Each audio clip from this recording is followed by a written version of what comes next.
안녕하세요. 예. 먼저 가장 최근에 있었던 일이죠. 8월 18일, 캠프 데이비드 정신, 한미일 정상회의 공동 성명인데요.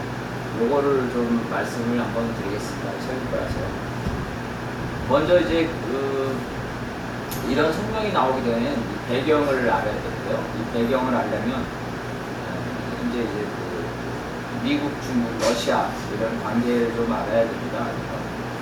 과거 중국의 지인은 세계 분업 체제에서 값싼 공산품을 만드는 미국의 협력자 있죠. 미국의 소비자들에게 값싼 공산품. 우리도 물론 이제 그런 혜택을 받았고, 그래서 미국과 분업 체제, 협력 체제였습니다. 그런데 지금은 이제 협력자이면서 경쟁자로 전환됐어요. 전환된 이유가 우리도 이제 고국과 같이 산업을 하겠다 이렇게 하니까 미국이 안 돼, 고국과 같이 산업은 안 돼, 기술 첨단 산업은 안 돼, 이걸 막기 위해서 중국을 고립시키고 있죠. 그래서 너네는 앞으로도 계속해서 값싼 상품이나 만들어 이렇게 되는 건데, 한편으로는 협력자지만 한편으로는 경쟁자로 전환되어 있고, 그 다음에 한반도나 대만 문제에서 보듯이 미래의 적국입니다.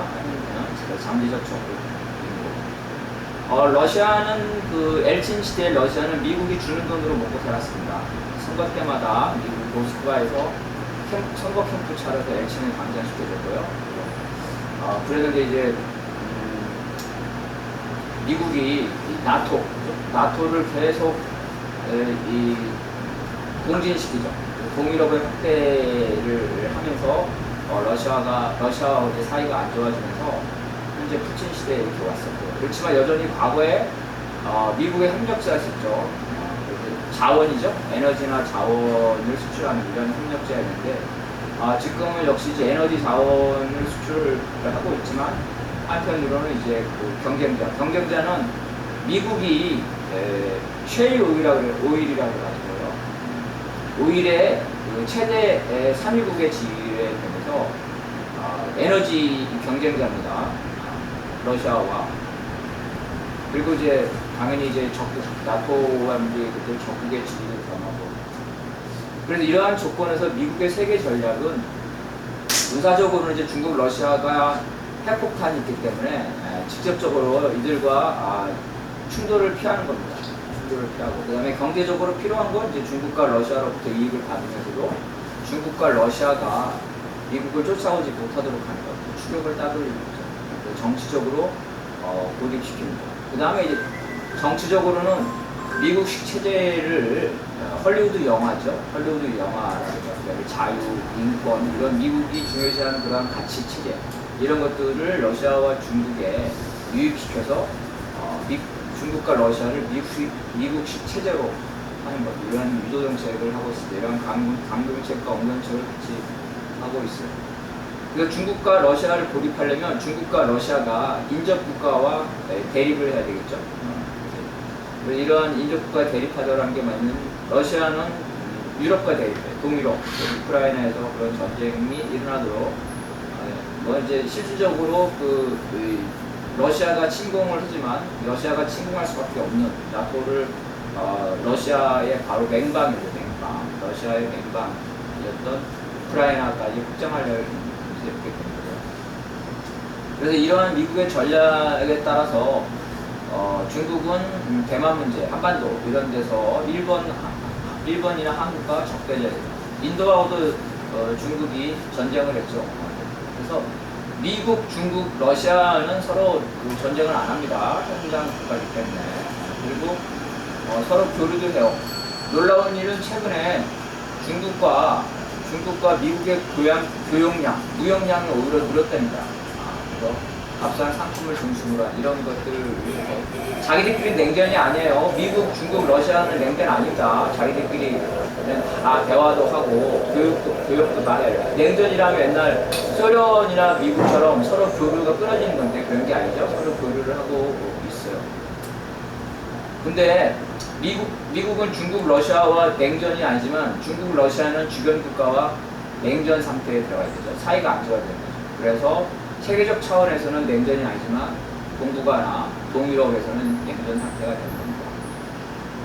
그래서 미국이 자기가 직접 미국 육군이 개입하는 전쟁으로 확정만 되지 않는다면 중국과 러시아가 인접국가와 지역전쟁을 하는 것도 좋죠. 왜냐하면 중국이 인도와 전쟁하고 했죠. 중국이 베트남과 전쟁을 또 했어요. 그래서 이렇게 전쟁할 때마다 인접국가와 사이가 나빠집니다. 중국이 제가 알기로는 조선이죠. 조선 빼고는 인접국가와 한 번씩 다 전쟁을 했다고 합니다. 이런 지역전쟁을 유발하는 거고 바로 우크라이나 전쟁이 바로 그런 특징을 가지고 있습니다. 바로 이런 한미일 정상회담 캠프 데이비드 정신은 바로 미국의 이러한 새로운 지배 전략을 한일에 종속시키는 간단하게 동북아에서 한국과 일본을 중심으로 해가지고 중국, 러시아와 한일 관계를 적대 관계로 전환시키는 것. 그래서 중국을 고립시키는 것이죠. 여기에 한일이 종속되는 겁니다. 특징을 보게 되면은 바이든 시대에 와서 한미일 군사동맹을 성사시키려는 미국의 역대 대통령의 꿈, 이게 일정 부분 실현이 됐습니다. 지금 사람들이 잘못 알고 있는 게 한미일 군사동맹은 없어요. 미일 군사동맹은 존재하고 한미 군사동맹은 존재하는데 한일 군사동맹이 없기 때문에 한미일 군사동맹이 없는 겁니다. 그래서 이 한국과 일본이 군사동맹을 맺어서 한미일 군사동맹을 성사시키는 게 미국의 해방 이후에 최대의 꿈이죠. 근데 이승만 대통령 이후로 민족감정, 일본과의 과거사 문제, 이런 문제 때문에 한일 군사동맹이 지속되지 못하고 있어요. 미국이 말하기를, 니네 왜 독도 가지고 싸우냐? 그거 안 쳐. 그래서 서로 싸우지 말고 서로 니네 거라고 그래. 그 대신 서로 니네 거라고 하고 별로 싸우지 말고 그냥 현 상태 이대로 놔두자. 이런 거고. 그 다음에 군대 위안부, 야, 그 옛날 거 가지고 왜 그래? 대충 빨리 해. 이렇게 압박을 넣는 거죠. 박근혜 때라든지, 이명박 때라든지, 지금 윤석열 때 이렇게 다 이제 이렇게 되는 거고. 후쿠시마 핵 폐수도 마찬가지죠. 야, 그런 거 하면은 국민 감정이 나빠지잖아. 지금 중국하고 러시아하고 대항해서 우리가 싸워야 되는데, 사이좋게 한일 간에 해야 되는데, 그런 거 가지고 하냐. 이렇게 되는 거죠. 그래서 한국과 일본 간에는 군사정보죠? 군사정보 협정이죠. 이거 하는 것도 되게 힘들었어요. 박근혜 겨우 이 정도 하는 건데, 이번에 성명서는 뭐라고 나왔냐면, 한국과 일본 군사훈련을 같이 한다. 과거에 한반도 바깥에서 한미일 군사훈련이 이미 바깥에 있었어요. 이번은 그게 아니라 한반도 영해 안에서 일본과 같이 군사훈련을 한다는 거죠. 한미일 군사훈련. 그래서 킹해는 좋죠. 북의 미사일에 대응한다 그러니까 아마 해상훈련에서 이지스함을 동원해서 북의 미사일에 대응하는 한미일 군사훈련을 이미 최근에도 했어요. 이걸 정례하겠다는 거고, 나중에 지나면 북이 침공하는 거를 상정해가지고 방어훈련해야 된다. 육군 자위대까지 동원해서 육상에서 방어훈련하고 더 나가서 북이 침공하면 평양까지 점령하자. 그래가지고 원산에 상륙하는. 지금 포항에서 대규모 상륙훈련을 하고 있죠. 바로 이게 포항에서 하는 상륙훈련이 북의 원산에 상륙훈련에서 평양까지 점령하는 건데, 바로 이러한 육상훈련에도 자위대가 참여하는 것을 이렇게 보여줍니다. 한반도 영해 내에서 공식적으로 일본의 군대, 자위대가 한국과 같이 군사훈련을 벌였다는 거죠. 그래서 국치, 일제 식민지 통치 이래로 우리 땅에 이 자위대가 오게 된 그런 거를 윤석열이 외교 성과라고 지금 자랑을 하고 있습니다. 성명서에서 나왔죠. 바이든이, 야, 성렬아, 기시다야, 요번에 니네 참 잘했어. 아유, 그래. 시끄러운 애들 말 듣지 말고 손 잡고 우리 같이 중국과 러시아, 북한에 대응해가지고 같이 잘해보자 하는 거죠. 그래서 군대 위안부, 후쿠시마 핵폐수 이런 거 별로 빨리 해결하자. 그래서 한국이 일방적으로 양보하는 방식으로 방해했다는 거. 과거에 군대 위안부 협정에서도 이거를 조절한 사람이 한일간이 아니라 일본에 있는 미국 대사예요. 그러니까 언론에 나온 건데, 동경에 있는 미국 대사들이 막부를 해서 한국과 일본에 이렇게 안을 내면 한국과 일본이 이걸 받아들이는 방식으로 이제 제미스라고 윤석열이 이제 바이든 미국을 아버지로, 그리고 기시다 일본을 형님으로 삼았다. 이게 이제 이번에 한미일 공동성명의 특징이라고 볼 수가 있겠습니다. 또 하나에서 한미일에서는 군사 분야뿐만 아니라 다 써 있어요. 온갖 게 다 써 있어요. 그 대통령이 연례적인 회담뿐만 아니라 각 장관들이 연례적인 회담을 하기로 했고요. 그것뿐만 아니라 정보 감시 국가안보는 기본이고 재무, 그죠? 산업, 수출입 운행, 단어, 민주주의, 사이버, 기후환경, 전염병, 심지어 청년 및 차세대의 지도자 개발 이런 것까지. 이건 뭐냐면 친일 인사를 청년죠? 새로운 지도자라는 건 친미 세력을 청년 때부터 육성하겠다는 거죠. 과학기술 표준 시스템. 표준 시스템이라는 건 뭐냐면 도량형이에요, 도량형. 그래서 시스템. 마치 군사훈련을 하게 되면 미국의 무기체제에 따라야지만 한미일이 군사훈련이 잘 유지되지, 군사뿐만 아니라 모든 과학기술까지도 미국의 시스템, 우주개발 관리 전 분야에 걸쳐서 미국의 가치와 기준을 한국과 일본이 받아들이기로 했다. 포괄적인 동맹을 추진해서 동북아에서 미국 중심의 한미일 공동체가 된 거죠. 결국은 이거는 뒤에 나오겠지만 동북아에서 유럽식의 나토와 유럽식의 유럽연합을 만들어서 북을 핑계로 해가지고 중국과 러시아에 대항하는 친미 공동체를 만들겠다. 또 하나 세 번째는 당연한 그 결과로서 중국과 러시아와 단순한 군사 문제뿐만 아니라 정치, 경제, 사회, 정보 모든 분야에서 중국과 러시아와 적대 관계로 전환되는 거죠. 바이든이 부통령 때 한국에 가서 그랬어요.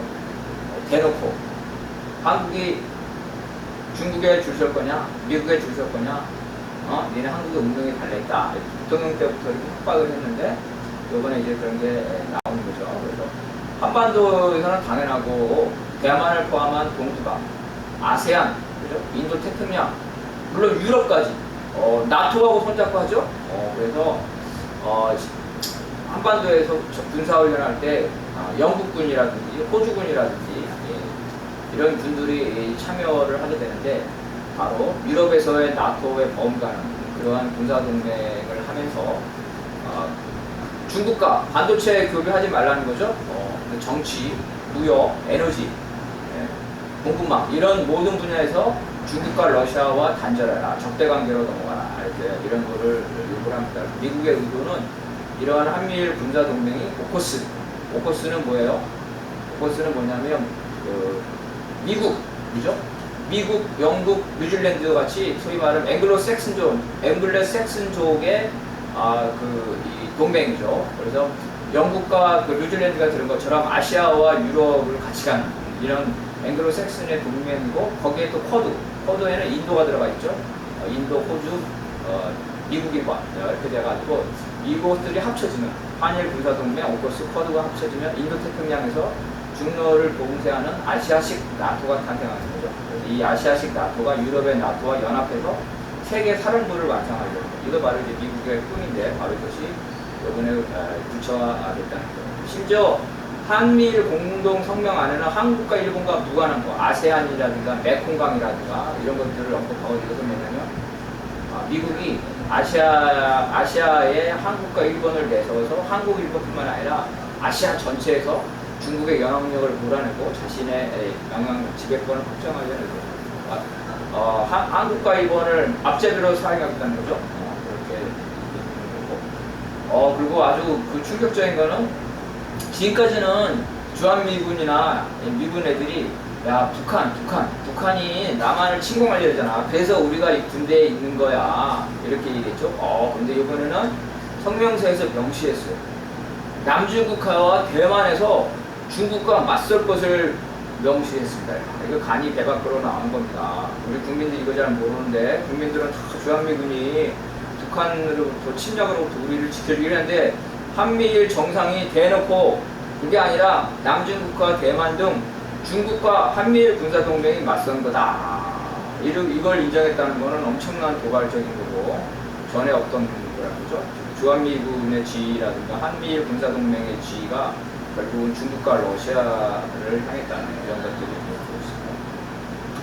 그래서 한국에서는 이미 한반도에서 북과 전쟁의 위험이 상존하고 있죠. 그런데 대만과 남중국해서 중국과 대결하겠다는 거예요. 일단 우크라이나에 살상무기를 지원 안 해준다는데 지원 안 했습니까?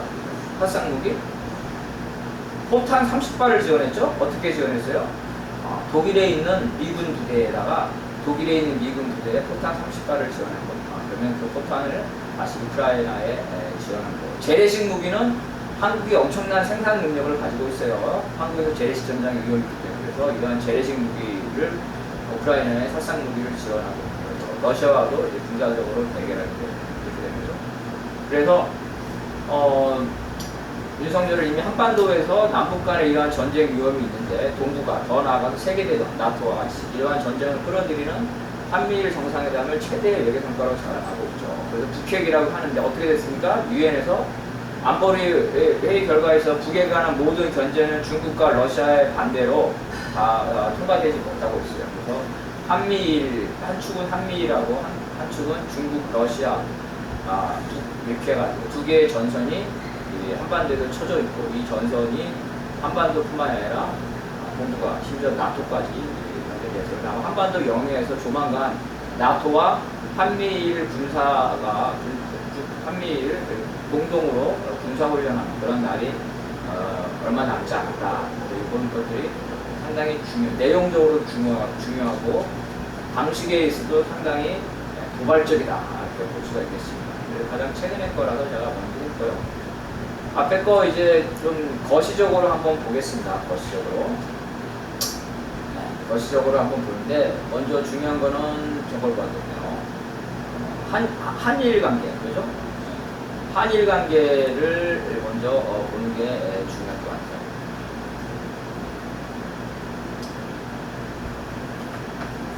그래서 이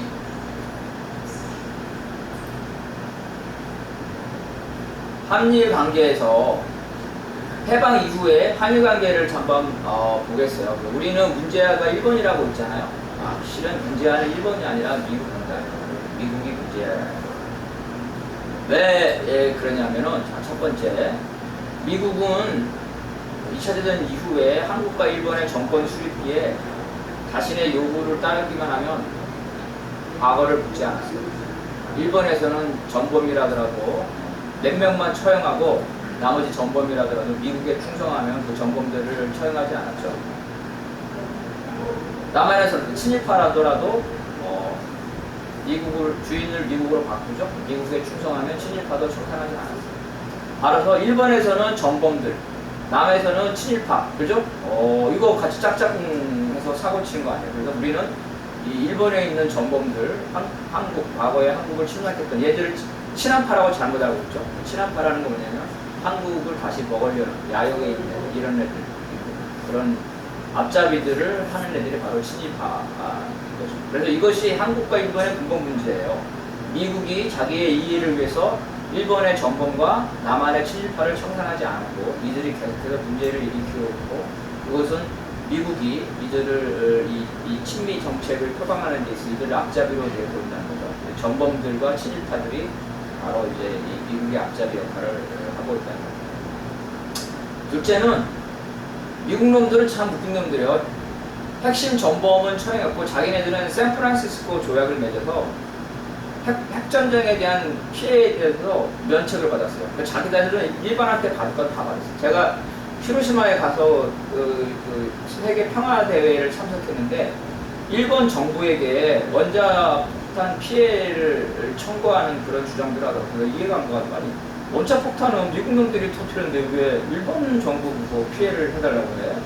미국 놈한테 피해 보상을 하면 되잖아. 미국 법원에다가 미국 놈들 샌프란시스코 조약에 있어서 원자폭탄을 포함한 모든 전쟁 범죄, 전쟁 피해에 대해서는 일본이든 개인이든 간에 미국에 청구하지 못하게 만들어놨어요. 지들은 해볼 거 다 했다는 거죠. 그리고 친미 정권을 영구화시켰죠. 이런 식으로 일본에 대해서는 자신들의 과거사, 자기 거는 다 했으면서 한국의 과거사에 대해서 한국의 요구를 묵살했죠. 일본의 폭력 통치, 수탈, 전쟁 범죄 이런 그리고 심지어 과거사 때문에 왜 지금 북한하고 맞서 싸우고 중국하고 맞서 싸워야 되는데 왜 과거사 때문에 니네 그러냐? 그래서 과거사 문제를 빨리 해결하라.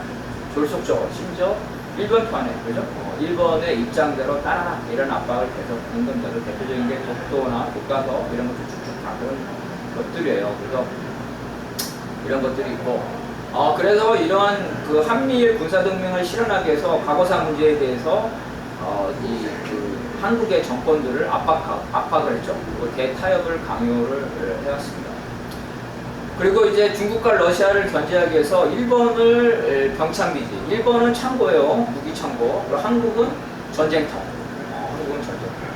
그러니까 전쟁은 한국에서 일어나야지 일본에서 일어나면 안 되는 거예요. 그래서 왜? 일본을 빼앗길 수가 없기 때문에, 일본을 지키기 위한 잇몸이 한국이고, 전쟁은 한국에서 일어나잖아요. 한국이 전쟁터라는 거예요. 그래서 한국과 일본을 경제적 공동 운명처로 만들었어요. 이거는 미국이 한미일 군사동맹을 하는 건 어느 정도 실패하고 성과가 없는데, 한국과 일본을 경제적 공동체로 하는 것, 이거는 큰 성과가 있었죠. 큰 성과가 있었어요. 그래서 삼각관계죠. 한국, 일본, 미국 이런 삼각관계로 경제가 성장을 해왔고, 그래서 정치, 군사, 외교 분야와 달리 경제 분야에서 미국이 한국과 일본을 묶어두려는 것은 나름 성공적이었다는 거죠. 그래서 한국과 일본의 자본들은 미국의 자본에 종속되면서 서로 갈구하게 되는 거예요. 그래서 한국과 일본의 민중들은 서로 아직까지 과거사 문제 때문에 한국과 미국의 민중들은 서로 갈구하지 않는다. 아직까지는 서로 감정이 남아있는데 자본들은 서로 갈구하죠. 미국의 자본 안에서 서로 갈구하게 된다. 한국의 경제가 소재라든지 이런 첨단 소재 이런 게 많이 일본에 종속되어 있지 않습니까? 뭐 이런 것들이죠. 그래서 한국과 일본의 자본들은 한미일 군사동맹을 구축하려는 이러한 지배 권력과 이해를 같이 하고 있습니다. 크게 보면은 이 한국과 일본의 민중들이 한편에 있고, 다른 한편에는 이러한 미국의 자본에 종속되어 있는 한일 자본들과 이 한미일 군사동맹이 한쪽에 있고, 이런 형태로 진행이 되고 있어요. 과거에 그 미국이 중심으로 된 한일 관계를 한번 보겠어요. 냉전 시대에죠. 박정희 전두환은 군사적 방법으로 권력을 장악했기 때문에 내부의 정당성이 없었기 때문에 미국 가가지고 미국 대통령 만나서 사진 찍으면 와 멋있죠. 정권의 정당성. 이건 캠프 데이비도 그런 거예요. 성렬아 수고했어. 니네 언론 가가지고 너 자랑할 거 해줄게. 캠프 데이비드 여기 있잖아. 여기 고르바초프라든지 이스라엘이라든지 아무나 오는 데가 아니야. 사진 한번 딱 찍어라. 내가 혼자 가줄게. 캠프 데이비드 데려와가지고 정권의 정당성을 홍보하는 거죠. 이런 것들을 하기 위해서 이런 방안으로 성행했다는 거죠. 또 한편으로는 과거사 문제를 일본으로부터 진짜 과거사 사죄를 받고 보상을 받아야 되는 게 아니라 그걸 핑계 삼아서 일본의 경제적 지원을 확보하게 야 돈 내놔 돈 몇 푼에 과거사 문제를 파는 거죠. 그런 행위들을 쭉 해왔다는 거죠. 그게 민주주의 정권이죠. 김영삼, 김대중, 노무현 때는 북이 핵무기를 개발하게 되면서 어떤 한반도 평화, 북의 문제가 있기 때문에 일본의 이 민족 감정은 안 좋은데 이 북의 문제가 있기 때문에 일본과 협력해야 된다. 이런 논리로 지금까지 해왔던 거죠. 과거사 문제를 일본에 위임하고 일본이 과거사 문제에 대해서 합리화하는 이러한 것들을 묵인하고 있습니다. 그래서 그러다가 이제 어떻게 되냐면은 가끔 가다가 이명박 때도 그렇고 박근혜 때도 그렇고 과거사 문제를 싸게 팔아먹으려다가 여론이 악화되죠. 여론이 악화되면 그때 쑥 한 발 뒤로 물러나는 이러한 행태를 지금까지 반복을 했다는 겁니다. 자, 이승만 정권의 문제점은 뭐냐면은 반공정책을 하면서도 일본과 사이가 안 좋았죠. 반공정책과 반일정책을 두 개를 추구한다는 거예요. 그러니까 반공정책은 미국과 입장이 같은데 반일정책은 미국의 입장에 반대가 되죠. 그래서 이승만은 미국을 형님으로 모시면서 일본하고는 관계를 가까이 안 하려고 했죠. 일본의 영향력을 배제하려고. 그러니까 미국의 입장에서는 애간장이 타죠. 자식이 내가 돈도 주고 지원도 해주는데 일본 애들이랑 사이좋게 지내면 되는데 옛날 문제 가지고 그렇게 관계가 안 좋으니까. 이러한 두 가지, 모순되는 두 가지 문제를 동시에 추구를 했다는 거죠. 그래서 또 한편으로는 경제적으로는 한국과 일본은 미국한테 야, 일본보다 우리 더 많이 줘. 야, 한국보다 우리 더 많이 줘. 미국의 지원을 경쟁적으로 받아야 되는 그런 경쟁 관계에 있다는 거죠. 그리고 항상 이승만은, 야, 미국 놈들이 일본보다 우리한테 더 적게 준다. 우리를 일본에 비해서 우리를 홀대한다. 이런 불만이 많이 있다고. 그래서 미국은 이승만을 누르면서 한미일 군사동맹을 체결하려고 했죠. 그런데 이승만이 거기에 받아들이지 않죠. 그래서 이승만을 제거하는 에버리드 계획을 수립하죠. 육군 참모총장까지 포함돼요. 이승만을 제거하려고 했던 거죠. 왜냐하면 핵심적인 게 바로 이승만의 국진정책과 그 다음에 일본과의 외교 관계를 거부하는 것. 이것들이 가장 중요한 이승만 제거 계획이었다는 거죠. 그래서 사실은 여러분 모르는 거가 있는데 4.19 때 항상 미국놈들이 뭐가 생기면 광주나 이렇게 생기면 미국놈 3명이 그 청와대에 가는 게 있어요. 미국놈 3명. 누가 갈까요? 누가 갈까요? 미국놈 3명. 청와대에 가는 거. 누가 가겠어요? 미국 대사. 그렇지. 유엔 사령부를 겸하고 있는 한미 그 사령관. 그 다음에 CIA 한국 이 3개가 가요. 그래서 결정적일 때마다 애들이 이렇게 갑니다. 이승만 때, 야, 너 있잖아. 이번 기회에 너 물러나. 너 안 물러나면 너 안전을 보장 못해. 우리 애들 누구누구인지 다 알지? 그리고 다음 대통령은 얘로 해. 그래서 임시를 누구를 해놨죠? 허정인가? 그죠? 허정인가 누군가 했잖아요. 미국이 다 지정해준 거예요. 부통령까지 다 지정해준 거예요. 이렇게 됐었던 거고. 전두환 때도 87년 때도 전두환이 계엄령 내리려니까 와가지고, 야, 너 계엄령 내리면은 너 우리 친미 장군들 많은데 너 앞으로 너 안전을 보장 못해. 어떡할래? 그러면서 백악관한 특별 성명이 뭐냐면 한국에 있는 고위 장교들한테 얘기한다. 전두환 말 듣지 마라. 전두환 제 계엄령 내리면 니네 거기 동의하면 니네도 앞으로 니네 인생 우리가 장담 못한다. 이렇게 협박을 합니다. 그래서 전두환에게 계엄령을 못 내리고, 그러니까 그 폼으로 유구구죠. 속이고 노태우를 차우로 해서 하는 이러한 것들이 겉으로 보면은 마치 어떤 그 정권이 양보하는 것처럼 보이지만 실제로는 미국 애들이 극단적인 상황, 즉 반미 정권이 들어서는 걸 막기 위해서 민중의 지지를 잃은 정권들을 교체해온 그런 역할을 지금까지 해왔다는 거예요. 그래서 독도 문제만 하더라도 미국과 일본이 맺은 라이언 커터 락스 미락이 있어요. 이 미락은 미국이 식민지 강탈했던 거를 한반도로 다 원래로 귀속시키는데 애외적으로 독도만큼은 귀속시키지 않고 일본 영토로 남겨뒀다는 거예요. 비밀 밀약을 하고 있습니다. 그래서 한미 회담, 한미 관계가 정상화된 이유 중에 하나는 이제 베트남이죠. 베트남에서 정세가 악화되고 중국에서 핵실험이 되면서 미국이 그 한미 군사 동맹을 해야 될 더 필요성이 강하게 된 거죠.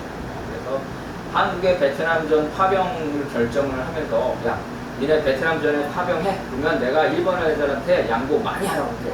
돈 많이 내라고 할게. 그러니까 요번 기회에 하자. 이렇게 한 거죠. 그래서 돈 몇 푼 받아가지고 그 한국과 일본이 국교를 정상화한 건데, 이게 이제 그런 국제적인 배경이라는 거예요. 그래서 이러한 그 반공 집단 안보 체제를 꾸준하게 해왔다는 거. 그럼에도 불구하고 관계가 정상화됐지만 군사 동맹까지는 못 갔죠. 박근혜 때 겨우 이 군사정보 교류협정이 겨우 나왔다는 겁니다. 그래서 이제 미국이 항상 그 대통령을 미국에 초청해요. 초청해서 협박을 합니다. 협박. 박근혜 때도 미국에서 오바마가 협박해가지고 군대 위안부 졸속적으로 한 거고요. 1963년에 박정희가 갔을 때도 미국이 협박을 하고 있습니다. 미국이 협박하면서 항상 국무부에 지시를 내려요. 미국이 개입하고 있다는 것은 역국가를 낼 수 있기 때문에 미국의 압력이 노출되지 않도록 항상 주의해라. 이런 기밀 지시를 내리게 됩니다. 존슨 대통령도 박정희한테 협박을 한 거죠. 이런 거 많이 해요. IMF 때 클린턴이 김영삼한테 전화했어. 야, 너 니네 내일 모레 니네 나라 부도나는 거 알아 몰라? 압니다. 아유, 여기 클린턴 형님 도와주십시오. 그래, 도와줄 테니까 내 도움을 받으려면 먼저 일본한테 손을 벌려.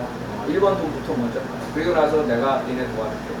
그러니까 한국이 위기에 처할 때마다 일본하고 손잡아라. 그러면 우리가 니들을 도와주겠다. 이런 식으로 지금까지 이렇게 한 겁니다. 윤석열도 코가 깨인 거죠. 윤석열이라 해서 국민들이 일본 관계를 맺는 거를 한미 군사동맹하는 걸 싫어하는데 윤석열이 왜 하겠습니까? 코가 깬 겁니다. 코가 깨서 이렇게 하는 거라고. 미국의 기본적인 건 뭐냐면, 야, 독도 그냥 서로 니네 땅이라고 그래. 그 다음에 상대방 말에 대해서는 그냥 무시해. 한국 니네는 한국 땅이라고, 일본 니네 일본 땅이래. 그 다음에 상대방 정부가 하는 것에 대해서 서로 말하지 말고 그냥 그 상태로 계속해. 그냥 이렇게 압력을 행사하는 거예요. 오직했으면 김종필이 한 말이 아니에요. 독도를 폭파시키겠다는 말이 박정희가 한 말이야. 최근에 역사에서 봤죠. 독도를 폭파해버리고 싶다. 왜? 미국에 방문했는데 미국이 하도 압박을 합니다. 독도를 차라리 폭파하겠다. 그래서 독도 문제를 덮어주기 위해서 독도 밀약을 맺었어요. 한일 관계를 정상화하기 전에 1965년에 정일본과 일본의 독도 밀약. 독도는 앞으로 대한민국과 일본이 모두 자국 영토라고 주장한다. 이에 반론을 서로 제기하지 않는다. 그냥 국민들한테 사기치는 거죠. 우리 땅이다, 우리 땅이다. 하고 계신 상대방에 대해서 일본이 그런 주장에 대해 어떤 조치를 취하지 않는 거죠. 경비원도 증강하지 않고 새로운 시설이나 증축도 하지 않는다. 이런 합의를 전두환 정권. 전두환 정권은 제일 무서운 게 반일 운동이 반체제 운동으로 발전되는 거를 차단하려고 했죠. 이 제일동포 문제들이 많이 당시 제일동포 간첩단 사건이 많이 일어났는데 어쨌든 반일 운동과 반체제 운동을 분리하는 게 이제 전두환 때 나머지 이제 박정희 때 쭉 했던 거. 김영삼 아까 말했네요. 외환위기의 배경 그죠?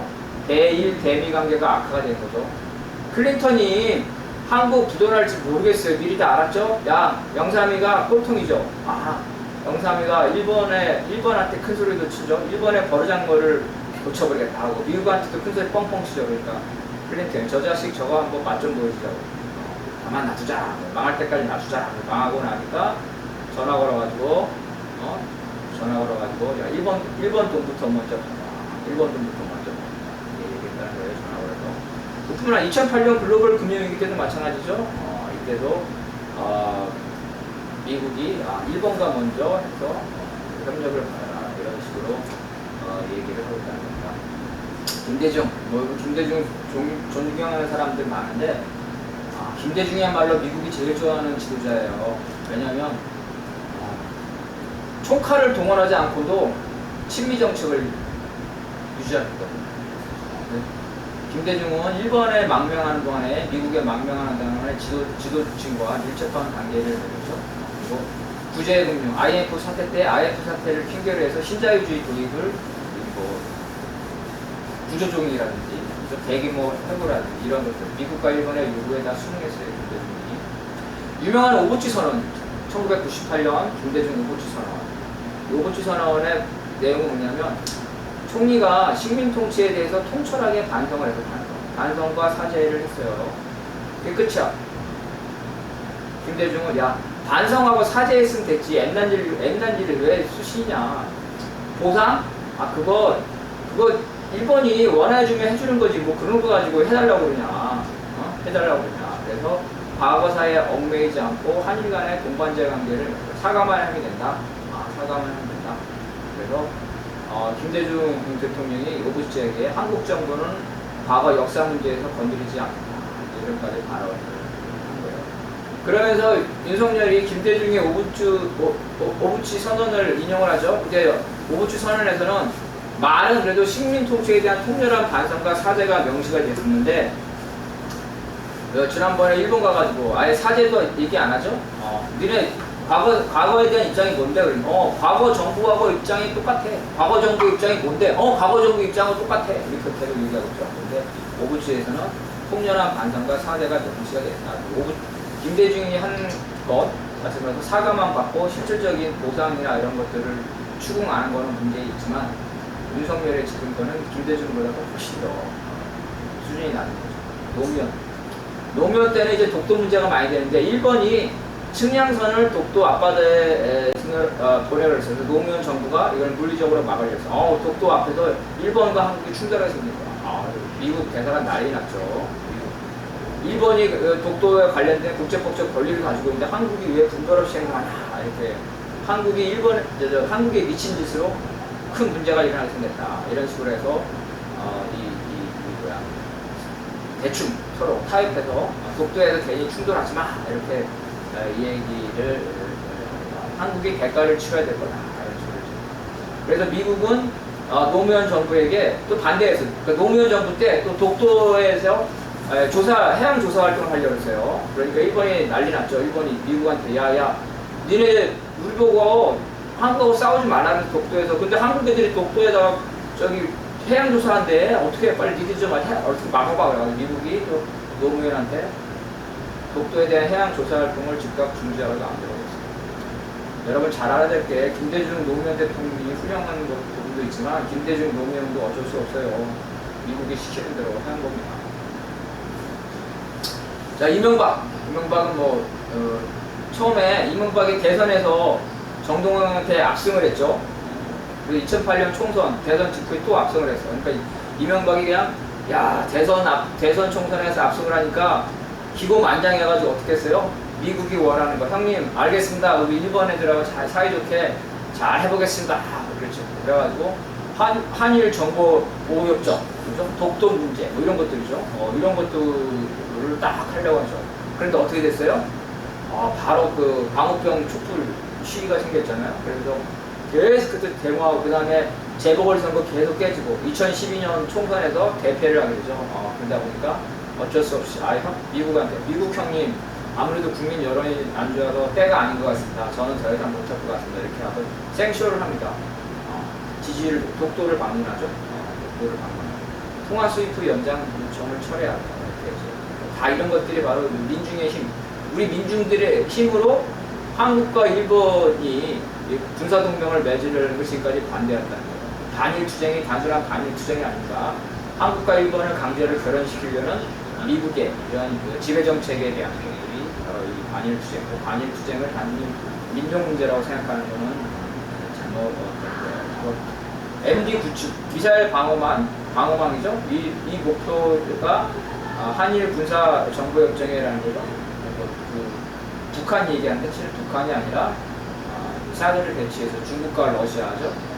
자기네 국토가 아니라 중국과 러시아 국토에서 가까운 곳에 이러한 시설을 해서 미리 정보를 갖겠다 이런 거죠. 정권에 의하면은 박근혜 때 한일 군사정보협정은 미국의 압력에 체결됐다고 얘기하고 있습니다. 미국의 의회 보고서에 따르면 한국의 사드 배치를 하려면 한일 간에 군사보호협정을 체결해야 된다. 미사일 방어망을 위해서 필요하다는 거죠. 이렇게 오바마도 역시 마찬가지로 한일 갈등을 조속히 해결하도록 박근혜한테 압박을 넣은 거죠. 2015년에 방미했을 때 압박을 했고 그 결과로 이 군대 위안부 문제를 조속적으로 해결했죠. 한국과 일본이 협상을 할 때 바로 뭐였냐? 미국, 그죠? 미국의 도쿄에 있는 여기죠? 주일 미국 대사관이죠. 여기 전문 협상팀이 파견돼가지고 한국과 일본을 왔다 갔다 하면서 타협판을 주면서 한국과 일본이 이거 가져가. 군대 위안부, 핵 회수 이런 거 다 사실은 미국이 협상을 할 때 안 되고 한국과 일본이 그걸 받아들이고 언론 보도에는 나옵니다. 비밀이죠. 이거 알려주면 안 되는데 미국의 언론 보도에 나옵니다. 문재인은 이제 두 가지죠. 하나는 역사 문제에 있어서는 국민들과 같이 한다는 거죠. 그래서 국민들의 역사 문제는 같이 하고 북의 대응 문제는 또 북의 대응 문제고 이 정책을 분리했다는 거죠.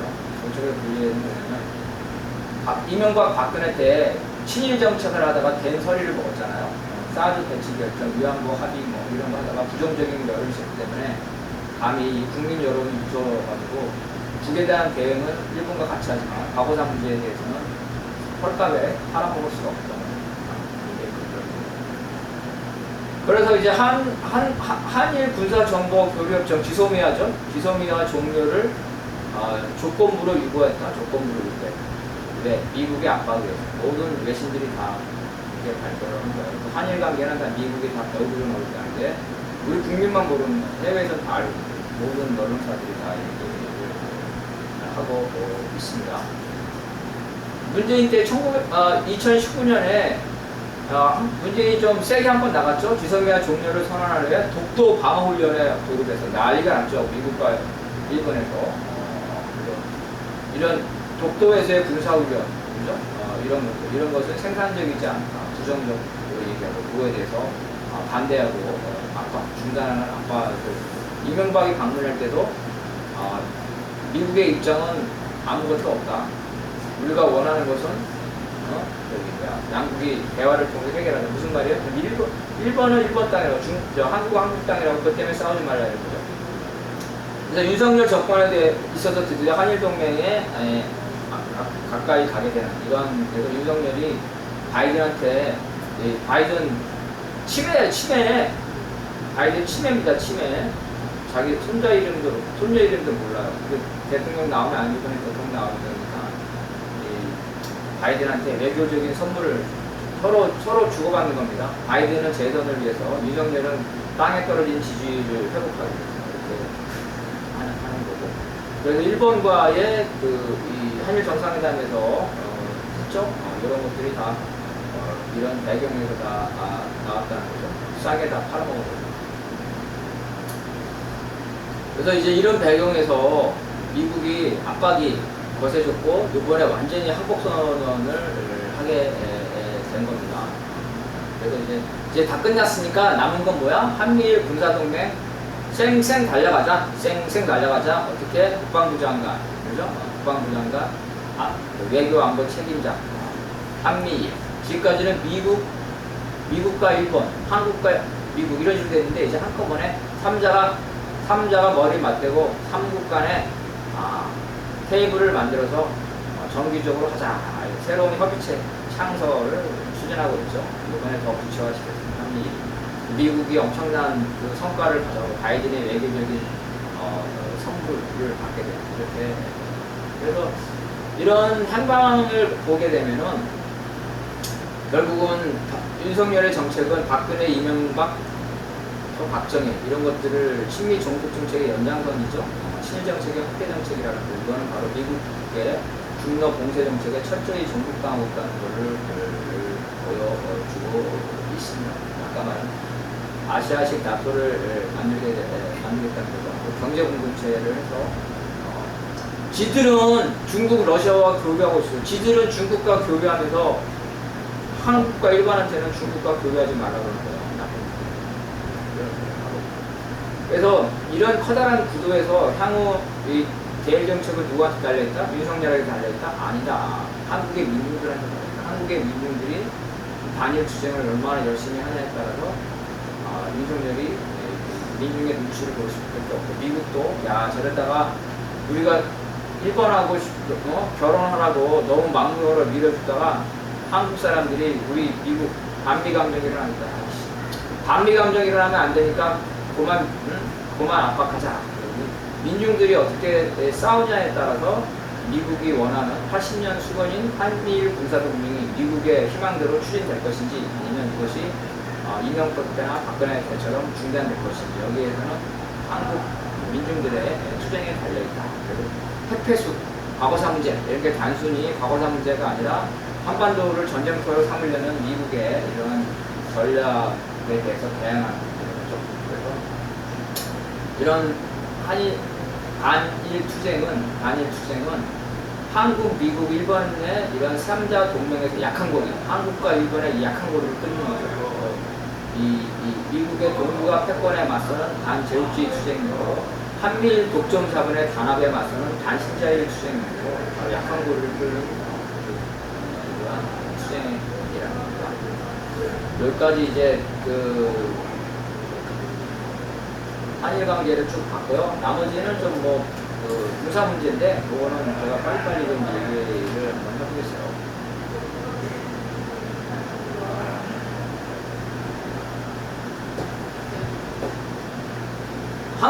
한반도에서 제2전면전이 일어났냐, 이거죠.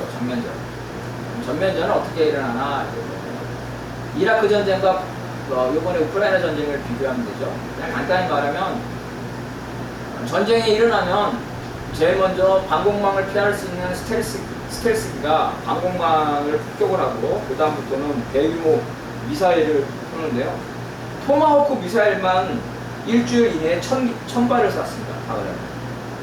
그리고 전투기 320대를 동원해가지고 계속 1000회 이상 공습을 했고, 그야말로 쑥대밭을 만들었습니다. 미국이 어떤 놈들이냐면, 한국전쟁 때 북한 사람 1인당 폭탄을 몇 킬로나 쐈을까요? 150킬로라는 거예요. 150킬로. 그리고 베트남 전쟁 때 베트남 국민 1인당 폭탄을 500킬로를 쐈다는 거예요. 500킬로. 1인당 500킬로의 폭탄을 퍼붓었어요. 완전히 엄청난 쑥대밭을 만드는 거예요. 그리고 나서 육군이 이런 식으로 전격전을 하는 거예요. 그리고 이 전격전에서는 어떻게 하냐면은 지휘 통신망이 파괴가 되니까 군대 지휘 능력이 없어요. 이라크가 53만의 정규군과 65만의 애국을 쓰는데, 이 지휘 통신 시설이 파괴되기 때문에 대규모 작전을 할 수가 없어요. 그래서 이게 그냥 막 군대는 많은데 다 흩어지는 거, 아무런 뭘 할 수가 없는 그런 군대가 되는 거죠. 지휘를 할 수 있는 장군이나 지휘망이 없으니까. 그래서 미군이 이제 얘들이 다 트럭이라든가 이런 걸로 이제 쫙 진격전을 하는데, 진지를 안 파고 진격전을 하요. 그 진격전 가기 앞에는 공격 헬기를 배치해, 전투기와 공격 헬기를 배치해서 앞에 있는 전차나 장갑차, 대규모 부대들을 갖다가 다 분산시킵니다. 다 패잔병을 만드는 거죠. 엄청난 활약을. 그 뒤에 이제 기동 타격대, 트럭 같은 걸로 이제 하루에 100km씩 이렇게 전진한, 이렇게 해서 이제 이라크를 역할. 우크라이나 전쟁은 어땠어요? 대체 왜 푸틴이 전쟁을 한 이유가 뭔지 모르겠어. 엘친을 죽이려면은, 엘친이란다. 젤렌스키를 죽이려면은 미국처럼 대통령 중심으로 해서 집중적으로 하든지, 아니면 수도를 점령하려면 수도에 집중하든지. 전선을 4개로 나눴어요. 4개의 전선으로 나눴으니, 그리고 한 군데, 수도 키우에만 미국처럼 집중적 포격을 해도 모자랄 판에 화력이 얼마 안 됐고, 그 화력도 이렇게 쪼개했던 거예요. 그리고 제공권을 장악을 못했어요. 그래서 공수부대 1진이 키우 수도에 들어갔는데, 본진이 이 우크라이나 제공권을 장악 못했기 때문에 본진이 격추가 됩니다. 그 이후에 본진이 들어가지가 못하죠. 피격되게 됩니다. 그래서 전격 기동전. 근데 얘들도 천둥처럼 다른다. 이 우크라이나 전쟁은 사막의 폭풍이었나? 이렇게 썬더런. 러시아 애들도 천둥처럼 달린다 그러는데, 말이 천둥처럼 달리지. 실제로는 전격전을 하지 못했죠. 그래서 전쟁이 실패했다는 거. 그 이유는 뭐냐면, 전쟁의 목표가 모호했다는 거죠. 전쟁의 목표가 모호했기 때문에 화력과 병력이 부족합니다. 미국의 이제 전쟁 계획을 한번 보겠는데요. 미국은 전 세계에 사령부를 갖고 있어요. 여기 미국에서 남부 사령부는 어디랄까? 한국에서 남부 사령부는 경상도 전라도를 말하겠죠. 미국의 남부 사령부는 어디를 지키는 걸까요? 미국의 남부 사령부. 여기 더운 나라 마이애미를 지키는 데인가? 그게 아니에요. 미국의 남부 사령부는 중남미를 지켜요. 그럼 미국의 중부 사령부는 어디를 지키나? 워싱턴을 지키나? 중동과 중앙아시아를 지켜요. 미국의 사령부는 전 세계에 통합 사령부를 두고 있는데, 미국 자기네 나라 안에 들어있는 거는 북부사령부 하나밖에 없어요. 전부 다 사령부가 전 세계에 다 이렇게 걸쳐져 있어요.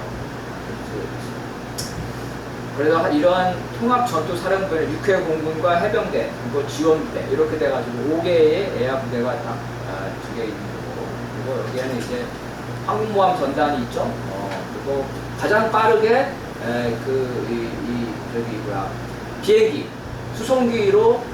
수송기를 침투해서 가장 빠르게 오고, 그 다음에 항공모함을 통해서 오고, 그 다음에 본토에서 수십만 명, 이런 순서대로 이제 군대 한국의 전쟁에 이제 개입을 하면서 작전 계획을 다 세우고 있어요. 그래서 지역마다 작전 계획이 앞번호가 달라요. 작전 계획은 작전 계획이죠. 커다란 개념. 작전 계획을 보면 작전 개념, 기본 방향, 작전 지휘, 사단장이라든가 연대장, 대대장, 이 지휘관들이 어떻게 군대를 지휘하는, 작전 수행 하나하나 구체적으로 어떻게 할 건지 이런 거죠. 그래서 한국전쟁이다 그러면 한국전쟁이 일어나기 전에 이미 미국이 철수하면서 야 북이 쳐들어오면은 낙동강에서 저지선을 친다. 그리고 원산을 상륙한다. 그리고 미국이 혼자 하는 게 아니라 유엔군을 통해서 한다. 그리고 북이 쳐들어올 때 한국을 통일시키는 게 아니라 38선 이남에서 멈추고 한국을 분단으로 한다. 이런 작전 개념이 다 있는 거예요. 이런 식으로 지금 다 이렇게 정해져 있어요. 그래서 유럽은 4,000번대 작전 계획이 있고, 인도 태평양은 5,000번대 작전 계획이고, 우리는 이제 5,000번대 작전 계획이겠죠. 여기에 기본으로 핵에 가는 거, 그렇죠? 핵은 이제 8,000번대, 8,000번대가 핵전쟁 작전 계획을 가지고 있습니다. 작전 계획이 있는데 보면 이제 501호는 지휘부 제거, 쉽게 말하면 쪽집게 타격이라는 뭐 이런 것들을 말하는 거죠. 쪽집게 타격이면 사람들이 비행기 몇 대 가겠구나. 쪽집게 타격의 핵심은 쪽집게처럼 뭘 제거하는 게 목표가 아니라 그 제거한 이후에 북의 보복 능력, 그죠? 북의 보복 능력을 무력화시키는 거죠. 그래서 뭐 예를 들어서 김정은을 제거했다 이거. 근데 북이 핵폭탄으로 아니면은 뭐 장사장포로 땅콩처럼 수도권에 쏴대버리면 소용이 없겠죠. 그래서 제거하는 게 중요한 게 아니라 보복 능력을 상실하게 만들어. 보복 능력을 상실하게 하려면 공군의 경우에만 타켓이 1,000개야, 1,000개. 동시에 딱 한 번을 1,000개를 동시에 쏴야 된다는 거예요. 1,000개. 이렇게 해야지만 보복 능력을 해서 말이 그렇지 육군만 동원되지 않지 그냥 폭탄으로 덮어야 돼요. 북을 특히 군사시설 이런 데를 이렇게 되는 거고, 스텔스나 전략폭격기가 공국에서 논스톱으로 날라와가지고 북에 미사일이 도달하기 전에, 그러니까 이제 북의 영공도 200km, 300km에서 쏴대는 거죠. 이런 전략폭격기 한 대당 정밀 유도폭탄인데 이런 것들이 16개씩 다 계산되는 거죠. B2, 그 다음에 F-15 뭐 이런 것들 다 계산하는 거예요. B-52 다 한 번에 동원할 수 있는 거예요. 다 합하는 거예요. 다 합하니까 최소 정밀 유도폭탄을 단 한 번에 612기에서 최대 750까지 한 번에 쏘는 이러한 작전 계획을 이미 가지고 있어요. 그리고 전투 비행기는 또 따로 있죠. 그리고 항공모함을 동원해서 항공모함에서 하는 거 따로 있고. 그래서 이 모든 것을 합해서 약 1,000여 개의 타켓을 하고 있는 겁니다. 그래서 일본 유스칸이 이제 항공모함 기지예요. 조지 워싱턴이죠. 이렇게 최소한 항공모함을 2개를 동원하게 돼서 여기에서 이제 또다시 항공모함에서도 약 400기. 하나의 항공모함에서만 400개의 토마호크 미사일을 발사하게 된 거예요. 그러니까 이게 쪽집게가 우리가 알고 있는 그런 쪽집게가 아니니 작전 계획을 이렇게 되고 있는 겁니다. 그 다음에 이제 북을 무력통일하는 전면전이죠. 북을 무력화하는 전면전에서 제일 중요한 거는 수십만 명의 본토의 미군을 얼마나 빨리 한반도에 배치하냐. 이게 이제 가장 중요하죠. 이 훈련이 가장 중요해요. 전쟁을 할 때 어떻게 하냐면 가짜 미사일, 디코이라는 건데 이걸 원거리에서 발사하면 북의 레이더가 이거를 탐지를 하겠죠. 레이더가 돌아가겠죠. 그거를 가짜 미사일을 북의 레이더가 탐지하면 북의 레이더망을 무력화해서 아까 말한 대로 대규모 공격을 하는 이런 형태로 이제 가는 거고, 육군을 하는 건데, 이 자유해방, 팀세플트 훈련을 하는 거죠. 그래서 이 훈련은 나중에 나는 세 가지로 돼 있어요. 세 가지로. 뭐가 됐냐면, 지휘소 훈련. 전쟁이죠. 원게임, 지휘소 훈련. 그 다음에 북의 공격을 막아내는 을지훈련. 그 다음에 최대 50만 명이나 되는 미국의 본토에 있는 군인들을 한반도에 배치하는 훈련. 이런 훈련을 하는 거예요. 그래서 과거에 한반도 전체를 전쟁터로 상정하는 그런 것들이 있다가 그런 팀스프린트 훈련이 없었는데 최근에 다시 이 전국구 훈련, 그러니까 한반도 전체를 다 전쟁터로 상정하는 그런 전면전 훈련을 다시 시작하고 있다는 거죠. 그 다음에 이제 북에 붕괴가 됐을 때 사후 처리 502는 무슨 이제 핵무기 제거는 미국이 한다. 그리고 피난민은 한국군이 한다. 그리고 화학무기는 한국군이 한다. 이런 식으로 다 역할이 다 정해져 있어요. 한미 역할이 여기에 따라 다. 그 다음에 이제 조선을 붕괴 촉진하는 저강도 훈련. 여러분, 군사훈련이 훈련일까요? 전쟁일까요? 미국의 작전 계획에 따르면 북의 영해 앞에서 하는 군사훈련은 이걸 저강도 전쟁이라고 해요. 전쟁의 전쟁. 503년 저강도 전쟁. 왜냐면 북에 멀리 떨어져 있으면 북이 대응을 안 하는데 북에 코앞에서 하는 훈련은 레이더, 그죠? 스텔스 같은 거 동행하면 엄청난 비싼 레이더를 해야 돼요. 그리고 상륙 훈련을 하게 되면 북의 군인들이 벙커에 들어가서 몇십 동안 있어야 돼요. 그럼 거기서 어떤 군사 물품을 소모하겠죠. 비행기도 띄워야 돼서 자원이 없는 북이 한미일 군사훈련에 대응해서 끊임없이 연료나 전기나 비상식량이나 이런 것들을 사용해가지고 체제를 필요하게 만들어서 실제 전쟁이 났을 때 전쟁 능력을 약화시키는, 이게 바로 저강도 전쟁. 군사훈련, 북한 근처에서 하는 훈련은 군사훈련이 아니라 전쟁, 저강도 전쟁이라고 미국의 전쟁 계획에 써 있습니다. 핵무장 이후에 미국의 이제 전면전 불가능하죠.